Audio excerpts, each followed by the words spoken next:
Hey everyone, welcome to a deep dive into Move. Move. Okay. This is a new programming language. Cool. Yeah, that's making some serious noise in the crypto world. Okay. And, if you're listening, you're probably interested in building, the next generation of crypto applications. Yeah, for sure. So we're here to kind of break down whether Move is the right tool for you. I like it. And to do that, we're going to be looking at a recent interview with Move expert Rushi Manche Okay. and longtime crypto investor Olaf Carlson-Wee Olaf. from the Unchained podcast. Cool.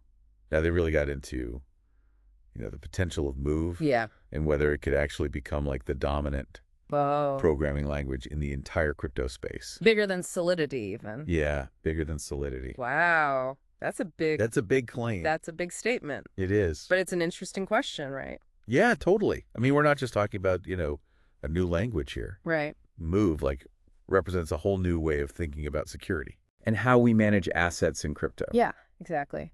And speaking of security, Uh-huh. we all know how much of a problem hacks and exploits are. Oh, yeah.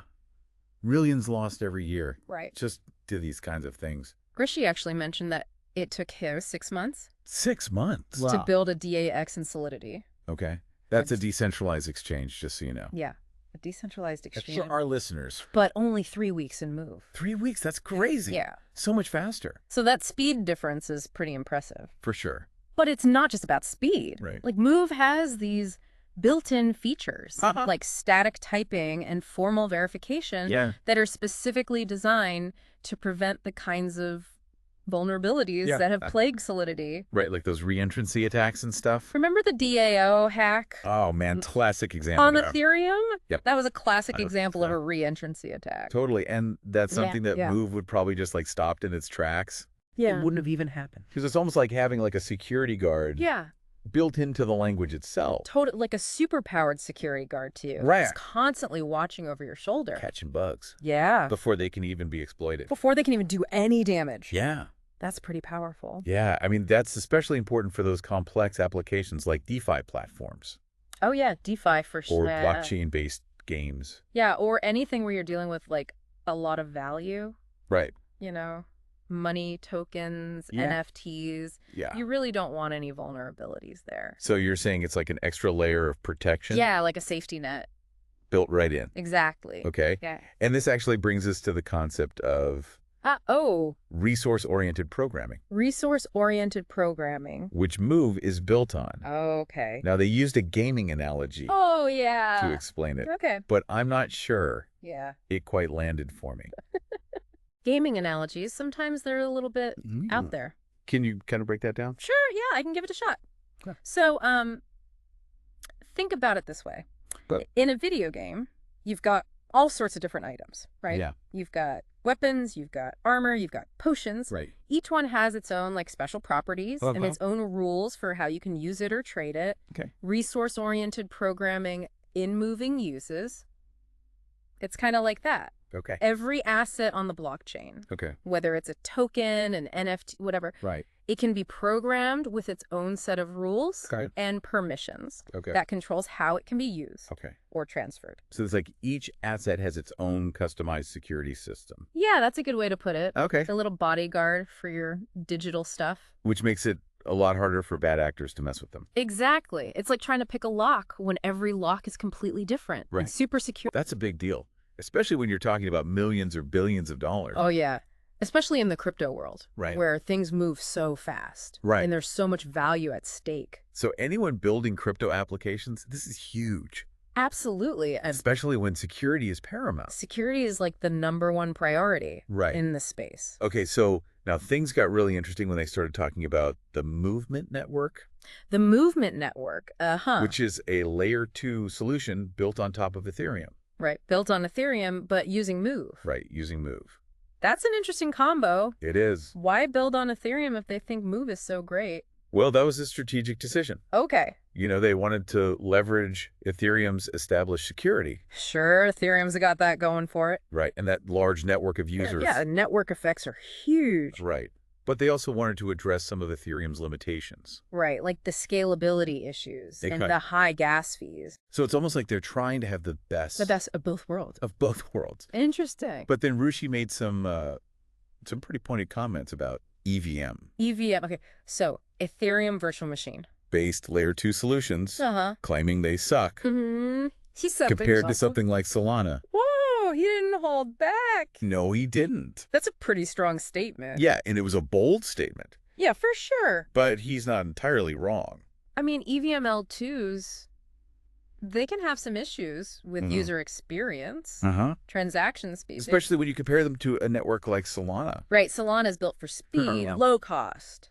So you're saying it's like this classic trade-off. Yeah, what are you prioritizing? Right. Developer friendliness, Right. user experience, Wow. security. It's hard to have it all. Right. And Movement is basically betting that Move security and flexibility Yeah. combined with Ethereum's robustness and those network effects will win out. That's a big bet. It is a big bet. But hey, maybe they're right. So the question is, Yeah. could Move's potential actually make it the go-to language for crypto? The go-to language. I mean, Olaf goes as far as to say that Move and other Rust-based frameworks Rust, yeah. will dominate the crypto landscape Dominate, wow. in the next 5 years. That's a bold prediction. It is. 5 years, that's not that far off. No, it's not that far off. I mean, that's just around the corner. He even compared Move to To what? JavaScript, JavaScript, wow. which is the foundation of the web. Yeah, that's the language of the internet. Right. That's a pretty big comparison. It is a bold comparison, Yeah. but I think it really highlights the potential reach Yeah. of Move. I mean, crypto is not just about finance anymore. We're Yeah. talking about a whole new digital infrastructure for Right. everything. From gaming to social media to supply chains. Yeah, even voting systems. Right. Like the whole 9 yards. And Move's focus on security flexibility Yeah. and user friendliness could make it like the perfect foundation for that new digital world. I can see that. So it's not just about replacing Solidity. Right. It's about like expanding the possibilities Yeah, pushing the boundaries. of what we can build with blockchain. Exactly. And this is where things took a turn Oh, boy. for the For the weird. mind bending. Mind-bending, okay. Olaf starts talking about Uh-huh. AI agents AI agents, okay. having their own on-chain wallets Like little robots with bank accounts. and hustling Hustling. to make money for their token holders. It's little robot entrepreneurs. Right, like imagine AI agents running around on the blockchain, Making deals. generating profits. It sounds like science fiction. It does a little bit. But the technology is advancing so rapidly Yeah, AI is moving fast. that it's not completely implausible. No, it's not that far-fetched. He even suggested that things like Like what? pump and dump schemes Pump and dump, really? could be used Yeah. as real-time news sources. Ugh. Wait, what? How does that work? Well, because those schemes often pop up around like major events. Mm-hmm. AI could potentially be used to analyze those patterns Yeah. and identify the real-world events. So, like, the pump and dumps are a signal Right. that something's happening. Right. And So it's almost like this AI-powered news aggregator, okay, I kind of see it. right? That's constantly scanning the blockchain for clues. For hints of what's going on. Right. That's wild. And then he takes it a step further. Oh boy, where does he go from there? He starts talking about investors trading Trading people, people. but they're actually popens, Okay. representing microfund managers They're like fund managers got. who specialize in managing portfolios of AI agents. So you're not investing in the AI directly. Right. You're investing in the person who manages the AI. That's right. Okay. So it's like investing in a mutual fund, Uh-huh. but instead of human managers making the decisions, Right. it's AI algorithms. AI algorithms making all the trades. Right. That's crazy. Constantly analyzing the market, Mhm. adjusting portfolios and optimizing returns. That's a whole new level of complexity. Right. But it could be really powerful. That could be. Imagine like democratizing access to these super sophisticated investment strategies that used to be only for like the ultra rich. Right. Now anyone could invest in a portfolio of AI agents Right. that are working 24/7. To grow their wealth. It's kind of exciting. It's exciting and a little daunting. Yeah, for sure. It's a lot to wrap your head around. But it also raises this fundamental question. The big question. What role do we as humans Yeah. play in a future where AI is increasingly making these financial decisions? Yeah, that's the big unknown, isn't it? It is. I mean, are we going to be obsolete? Right. Are we going to be partners? Right. Are we going to be competitors? It's hard to say. And that's a question that we'll have to grapple with as this technology continues to evolve. Absolutely. We need to start thinking about this now Yeah. before it's too late. Welcome back to our deep dive into Move. Back into the world of Move. So far, we've seen how Move is designed to really tackle those security concerns in crypto and how the Movement Network is aiming to combine the best of Ethereum and Solana. Interesting combination. But what really struck me was Olaf's vision of the future. Oh, yeah. Where these AI agents become like key players. Yeah, in the whole crypto ecosystem. In the crypto ecosystem. Yeah, that was pretty mind-blowing. It was very thought-provoking. It was. I mean, we're already seeing the rise of AI. Yeah, it's everywhere. In so many aspects of our lives. It's not really a stretch to imagine that AI could also play a big role in the way we manage and invest our assets. Totally. I mean, think about it. Yeah. AI is already used in like high-frequency trading and algorithmic trading. So why not in crypto, too? We talked about AI agents having their own on-chain wallets. Yeah. Essentially acting as these autonomous investors. Right, like little robots with their own portfolios. Working tirelessly to generate profits. 204/7 just grinding away. It sounds like something out of like a sci-fi novel. It does, a little bit. But the technology is advancing so rapidly. Yeah, exponentially. That it's not entirely implausible. No, I mean, who knows what the future holds? And remember, Move's resource-oriented programming is all about creating those secure and flexible ways to manage digital assets. All right. This could be like the perfect framework for these AI agents to operate within. Like a digital playground for AI with all the rules and safeguards built in. Right. So they can play nice and not break anything. I mean, he even suggested that AI could potentially be used to analyze things like pump and dump schemes. Wait, what? Pump and dumps? To do what? To identify breaking news events. I don't get it. Okay, so think about it. Those schemes often arise from like information asymmetry. Right. Somebody knows something that the market doesn't.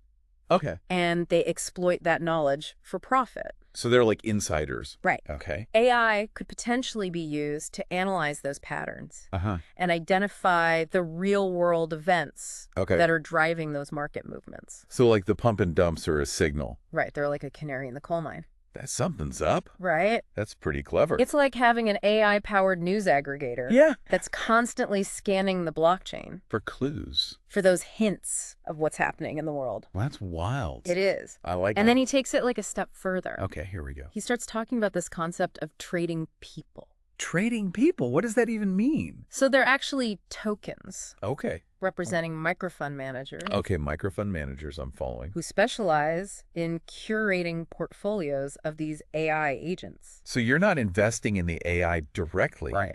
You're investing in the person. You're investing in the person. Who manages the AI? Who manages the AI? Okay. So it's like investing in a mutual fund. Yeah, I get it. But instead of human managers making those decisions. Right. It's AI algorithms. AI algorithms calling the shots. Right. Constantly analyzing the market, adjusting portfolios, optimizing returns. That's a lot of AI. That's a lot of AI. I mean, it's like a whole new level of financial complexity. Right. But it could also be incredibly powerful. Right. Like imagine the potential returns. If you have an AI that's constantly learning and adapting, it could outperform even the best human fund managers. And it could democratize access to these sophisticated investment strategies. Right, exactly. That were previously only available to like high net worth individuals. Yeah, it's like leveling the playing field. Right. Imagine a world where anyone can invest in a portfolio of AI agents that are constantly working to grow their wealth. It's kind of exciting. It is exciting, but also a little scary. It's exciting and a little daunting. Yeah, for sure. But it raises a fundamental question. Yeah, the big one. What role do we as humans play in a future where AI is increasingly making these financial decisions? Yeah, I mean, are we going to be obsolete? Right. Are we going to be partners? Are we going to be competitors? Are we going to be competitors?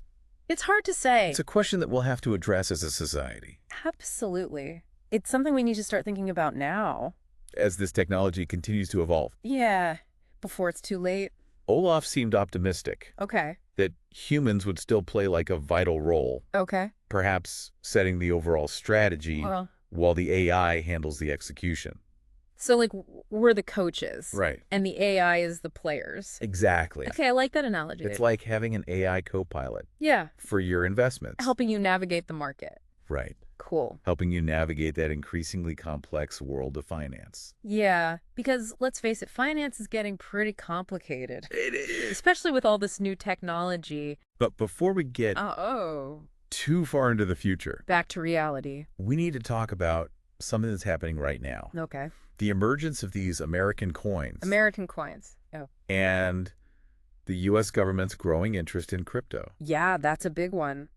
It's interesting, isn't it? It is. Crypto was initially seen as this, challenge to traditional financial systems. Like a threat. Like a threat? To the establishment. Right away, to bypass government control and create this decentralized world. The Wild West of finance. Right. And now we're seeing the government, particularly in the U.S., exploring ways to, embrace it. And even integrate crypto. Wow. Into its existing systems. That's a big shift. It was a complete turnaround. Yeah, totally. From just a few years ago. Yeah, I remember back in the day. When crypto was often associated with, illicit activity. The dark web and all that. It had a bad reputation. And viewed with suspicion by regulators. Oh, yeah, the government was not happy. Now we have the Trump family investing in Move tokens. Yeah, that was a surprise. And Rushi talking about the U.S. government exploring blockchain technology for transparency in spending. Okay, that's interesting. It is. So they're actually seeing the potential benefits of blockchain. It's a sign of how far crypto has come in terms of mainstream acceptance. It's gone legit. But it also raises a lot of questions. Yeah, what does it even mean? Right. What does it mean to have an American coin in a decentralized world? In a world without borders. That's a question that we'll delve into in the final part. A final chapter. Of our deep dive. I can't wait. The intersection of national identity and this global decentralized technology is a fascinating and complex issue. It is. With significant implications for the future of both crypto and global finance. The stakes are high. Welcome back to the deep dive. We've been exploring Move, its potential to revolutionize crypto. Yeah, it's got some serious potential. And even those mind-bending possibilities of AI. Driven economies. Right. On the blockchain. It's a wild world out there. But let's shift gears a little bit. Okay, back down to earth. And tackle something that's happening right now. Right here. Right now. Okay. The rise of these American coins. American coins, interesting. It's interesting, isn't it? Yeah, it is. How crypto have gone from being viewed as a challenge to traditional financial systems. Like the enemy. To something that governments, particularly in the U.S., are actively exploring. And even trying to integrate into their own operations. That's a big change. It's a big change. It was just a few years ago. A complete turnaround. Yeah, 180 degrees. From those early days when crypto was associated with... Yeah, all the shady stuff. Dark web, illicit activities. And money laundering. Now we have the Trump family buying Move tokens. Yeah, that's a surprise. And Rushi even mentioned the U.S. government potentially launching the Doge. A Dogecoin really? For transparency in spending. That's interesting. So it's a sign that crypto is becoming increasingly mainstream. But it also raises fundamental question. The big one. What does it mean to have an American coin in a decentralized world? A world without borders. Isn't crypto supposed to be borderless? Yeah, that's the whole idea. Beyond the control of any one nation. Of any single nation. So what gives... That's what makes this so intriguing. Yeah, it's a head scratcher. I mean, is it simply a cryptocurrency that's created or issued by an American company? Or individual? Or is it something more? Or is it something more than that? Look what... Well, Rushi pointed out that in the past, crypto founders were hesitant to launch tokens for fear of regulatory backlash. Oh, yeah, the SEC. From the U.S. government. Right. They didn't want to get in trouble. They were worried about being labeled as securities or facing legal challenges. Yeah, that makes sense. But it seems like the tide is turning. The tide is turning. The government's changing its tune. We're seeing a more crypto-friendly stance from the current administration. Okay. And that's likely driving this shift. So it's like a green light. It's creating this new landscape where American coins might represent tokens that are specifically designed to comply with U.S. regulations. So playing by the rules? Playing by the rules. Okay. Perhaps even integrating with existing financial systems. Wow. So like bridging the gap. Bridging the gap. Between crypto and the traditional world. And that's a huge departure from that initial vision of crypto as this completely separate, decentralized system. Right, like a parallel universe. It raises the possibility of a government-backed cryptocurrency. Like a digital dollar. A digital dollar issued by the Federal Reserve. That's a big one. That would have massive implications for the global financial system. Sure. Potentially challenging the dominance of the U.S. dollar. As we know it. It raises questions about monetary policy. Monetary policy. Privacy. Privacy control. Control, yeah. In a digital age. It's a whole new ballgame. But it's a conversation we need to be having. Yeah, for sure. As crypto continues to gain momentum. It's not going away. And what about the rest of the world? Oh, yeah. Will we see a wave of national coins? A wave of national coins as other countries follow suit. Like a digital arms race. It's certainly a possibility. Yeah. We could see a future where digital currencies are issued by various nations. Okay. Competing with each other. For dominance. For dominance in the global economy. It's like a digital version of the gold standard. But instead of fixed exchange rates, we would have this constantly fluctuating market of national cryptocurrencies. That's going to be interesting. It's a fascinating, albeit complex scenario. That's a lot to unpack. It might drive innovation. Sure. But it also raises concerns about fragmentation. And the potential for governments to exert control over these new systems. Kind of defeats the purpose of decentralization. Contradicting that original spirit of decentralization. Yeah, it's a slippery slope. It's a delicate balance. Yeah, you got to find the right balance. We need to ensure that innovation isn't stifled. Right. By overly burdensome regulations. We don't want to kill the golden goose. But we also need responsible development. Right. That benefits everyone. Not just the elite. Not just a select few. Exactly. It's crucial to have those open and transparent discussions. Yeah, communication is key. About the role of crypto in society and how to best navigate these uncharted waters. We're all figuring this out together. This deep dive into Move has taken us on quite a journey. It has. We've explored a powerful new programming language. Yeah. The mind-bending possibilities of AI on the blockchain. Right. And the evolving relationship between crypto and traditional power structures. And the old guards. And it seems like we're just getting started. We're just getting started. This is just the beginning. The world is changing rapidly. At an incredible pace. And crypto is at the forefront. Leading the chart. Of this transformation. Into the future. It's an exciting, complex landscape. For sure. And the decisions we make today Yeah. will shape the digital future. For generations to come. For generations to come. So we better choose wisely. So to our listeners, yeah, we encourage you to keep exploring. Stay curious. Stay curious. And ask questions. And most importantly, don't be afraid to ask questions. Don't be afraid to challenge the status quo. The future of crypto is still being written. It's an open book. And everyone has a role to play. So get involved. Thanks for joining us on this deep dive. It's been a pleasure.